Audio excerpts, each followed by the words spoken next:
একটি বউকে একটা প্রশ্ন করা হলো। সেই বউটিকে জিজ্ঞাসা করছে, আপনার মা, বাবা, বোন, স্বামী, সন্তান, আপনি কাকে কাকে ভালোবাসেন? বলছে, আমি সবাইকেই ভালোবাসি। তখন বলছে যে এই 5 জনের মধ্যে আপনাকে একজন বাদ দিতে হবে। বলছে, না, এ আবার কেমন প্রশ্ন? বলছে, না, একজন অন্তত আপনাকে বাদ দিতেই হবে। তখন অনেক ভেবে চিন্তে বলছে, ঠিক আছে, আমি বোনকে বাদ দিলাম। তারপরে বলছে, এই 4 জনের মধ্যে আপনাকে কাউকে না একজনকে বাদ দিতে হবে। বলছে, না, এটা আবার কেমন প্রশ্ন? আমি এই 4 জনের মধ্যে কাউকে বাদ দিতে পারবো না। বলছে, না, আপনাকে বাদ দিতেই হবে। অনেক চিন্তা ভাবনা করে বলছে, ঠিক আছে, আমি আবার বাবাকে বাদ দিলাম। তারপর আবার বলছে, এই 3 জনের মধ্যে আপনাকে একজন বাদ দিতে হবে।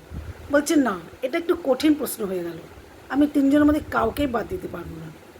বলছে, না, এই 3 জনের মধ্যে আপনাকে একজন বাদ দিতেই হবে। বলছে, এটা একটু কঠিন হয়ে গেল না? বলছে, না, তবুও দিতে হবে। বলছে, ঠিক আছে, তাহলে আমি মাকে বাদ দিচ্ছি। পড়ে থাকলো 2 জন। তখন বলছে, এই 2 জনের মধ্যে আপনাকে একজনকে বেছে নিতে হবে। তখন বলছে, এটা কী প্রশ্ন? এত কঠিন প্রশ্ন আমি উত্তর দিতে পারবো না। না, আমি পারবো না। বলছে, না, আপনাকে বেছে নিতে হবে একজনকে।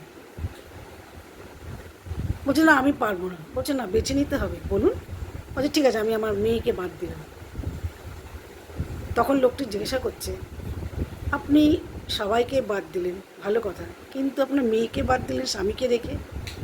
বলছে, হ্যাঁ। কেন, কারণটা কি? আমার বোন খুবই আমার প্রিয়, কিন্তু তার একদিন বিয়ে হবে, স্বামী সংসার নিয়ে ব্যস্ত হয়ে যাবে। আমার বাবার জন্যে মা আছে, মায়ের জন্যে বাবাও আছে। পড়ে থাকলো আমার মেয়ে। এবার মেয়েরা যখন বড় হবে, বিয়ে করবে, তখন তাদের সংসার হবে, তখন তারা সংসার নিয়ে ব্যস্ত থাকবে। আর আমি, আমার জন্য আমার স্বামী, স্বামীর জন্য আমি। আমাদের যখন বয়স হবে, তখন আমরা দুজন দুজনকে নিয়েই থাকবো। তাই আমি স্বামীকেই বেছে নিয়েছি। গল্পটি কেমন লাগলো একটু লাইক ও কমেন্ট করে জানাবেন। প্রথম বউ চলে যাবার পর ছেলেটি আবার সেকেন্ড বিয়ে করলো।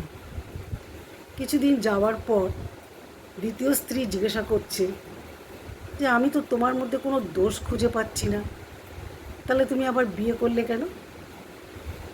তখন ছেলেটি বলছে যে, আমি তোমাকে যতটা গুরুত্ব দিই, তার অর্ধেকও যদি আমি প্রথম স্ত্রীকে দিতাম, তাহলে আমার সেকেন্ড বিয়ে করতে হতো না। তাই বলছি, বউকে সম্মান দিন, পরিবার মিলে সুখে শান্তিতে থাকতে পারবেন। যদি ভিডিওটি ভালো লেগে থাকে, একটি লাইক কমেন্ট করে দিন।